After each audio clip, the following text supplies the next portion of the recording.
आप देख रहे हैं स्नेह क्रांति न्यूज। नमस्कार, आप देख रहे हैं स्नेक क्रांति न्यूज़। आज हम आए हैं पशुपालन विभाग की डॉक्टर बबीता मैम के पास।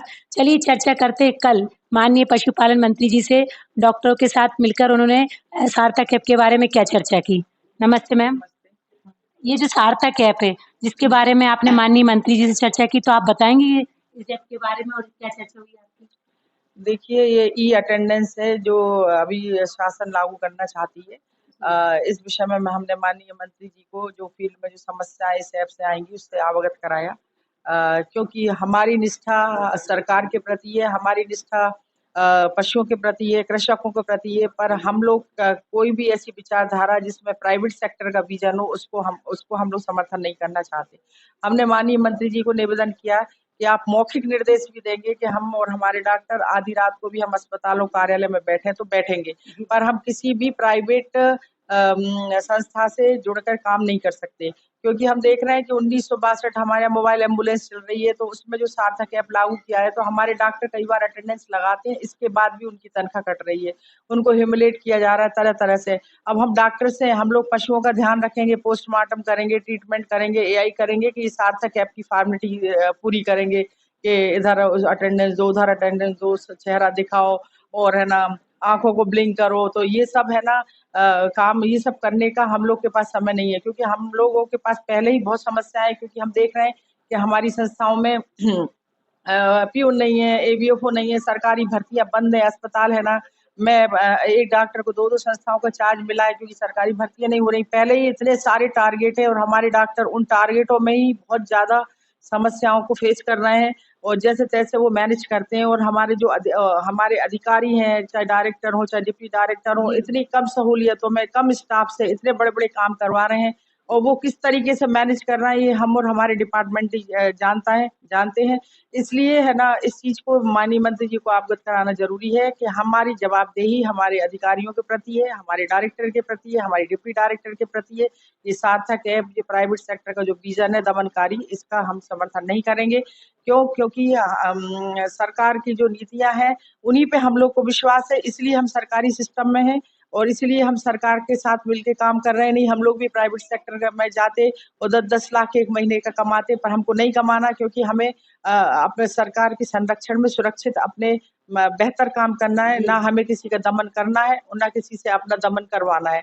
इसलिए हमने माननीय मंत्री जी को ये सब समस्याओं को अवगत कराया, क्योंकि सार्थक ऐप में है कि लॉगिन करना है 10 बजे और 5 बजे लॉग आउट करना है। तो शाम को 5 बजे लॉग आउट करना है, तो अब इसमें हमारे डॉक्टर और हमारे अधिकारी कैसे इसको फॉलो कर सकते हैं? क्यों? क्योंकि क्योंकि डॉक्टर का कोई टाइम टेबल ही नहीं है। हम लोग को तो आधी रात को भी कॉल आते हैं, 8 बजे भी कॉल आते हैं। यदि हमने 5 बजे लॉग आउट कर दिया, हम सर्विस सेवाएँ हमने बंद कर दी, तो फिर हमारे पास रात को गायों का ट्रीटमेंट आया या किसी पशुओं का ट्रीटमेंट आया, तो हम लोग मॉर्निंग में आया सुबह 7 बजे, तो फिर हम लोग कैसे करेंगे? क्योंकि उसमें लॉग इन, लॉग आउट तो सुबह-शाम है, हम लोग को तो 24 घंटा ड्यूटी देना है। तो क्यों हम लोग ये फॉर्मेलिटी में पड़े? क्यों? क्योंकि सरकार की इतनी मतलब शिकंजे कस दिए ऑलरेडी हमारे डॉक्टरों के ऊपर। सीएम हेल्पलाइन चालू है, यदि एक भी गाय नहीं देख पाते, आधी रात को भी फ़ोन आया हुआ तो नहीं गए यदि हमारे डॉक्टर, तो उसकी सीएम हेल्पलाइन लग जाती है। तो ऑलरेडी इतनी मॉनिटरिंग डॉक्टरों की हो रही है, सरकारी अधिकारियों की हो रही है सीएम हेल्पलाइन के लिए, तो ये सब करने की मेरे को आवश्यकता प्रतीत नहीं हो रही है और इसलिए हमने उनको बताया कि हमारे जिम्मेदार अधिकारी, हमारे डिप्टी डायरेक्टर, हमारे डायरेक्टर सक्षम हैं कार्यालय चलाने में और इतने कम रिसोर्सेस में कि है ना स्टाफ भी नहीं है, तो भी वो टारगेट पूरे कर रहे हैं, मिल्क प्रोडक्शन बढ़ा रहे हैं, आर्टिफिशियल इंसेमिनेशन कर रहे हैं, पशु बीमा करवा रहे हैं। तो ये हमारे अधिकारियों की ग्रेटनेस है कि हम लोग के साथ वो पोलाइट रहते हैं और हम लोग उनको फील्ड के डॉक्टर बिना किसी रिसोर्सेस के 8 समय पे, गलत समय पे काम कर के दे रहे हैं और अपने सरकारी काम प्रॉपर तरीके से कर रहे हैं। उसी का परिणाम है कि आज हमारा मिल्क प्रोडक्शन मध्य प्रदेश में बहुत ज़्यादा है और हमें इस तरीके के जो चोचलेबाज़ी है सार्थक ऐप वगैरह के, इनको लागू करके दमनकारी नीतियों को ना लागू करने देना है और ना ही हमारे डॉक्टरों को या स्टाफ को फ्रस्ट्रेशन में लाना है कि वो इन चीज़ों में फँसे रहें, ना कि पशुओं की सेवा में आएँ।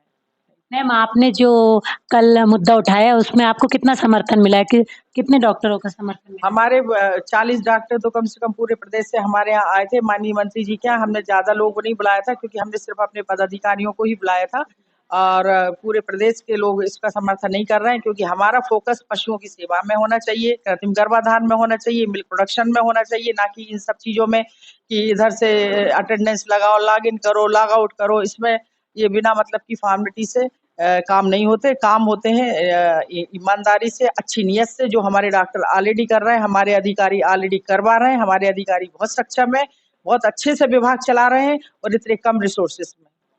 आप माननीय मंत्री जी और शासन प्रशासन से क्या चाहेंगी?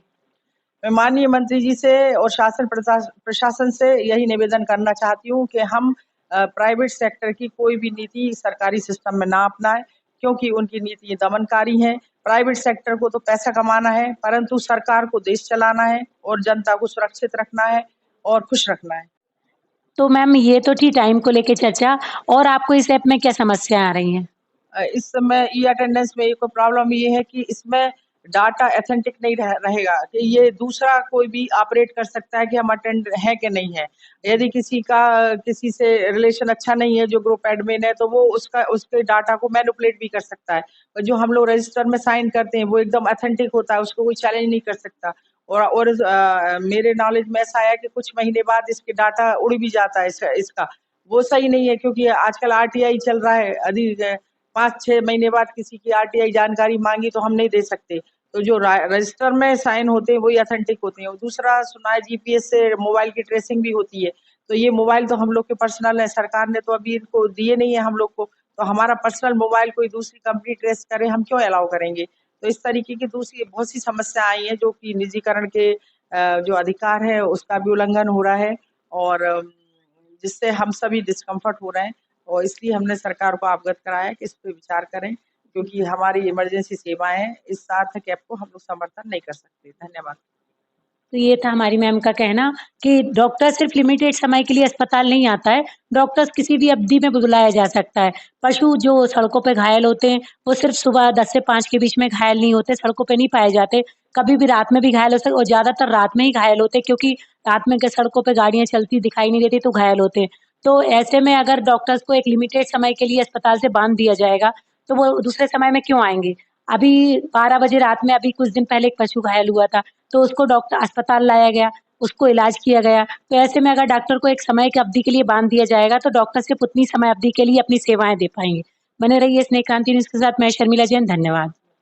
आज माननीय पशुपालन मंत्री श्री लखन पटेल जी के भोपाल स्थित निवास पर अध्यक्ष पीवीडीए और जिला अध्यक्ष राजपत्रित संघ डॉक्टर बबीता त्रिपाठी एवं विभिन्न जिलों के संगठनों के डॉक्टर सदस्य भी उपस्थित थे, जहां सार्थक ऐप को लेकर की गई मंत्री जी से चर्चा संपन्न हुई।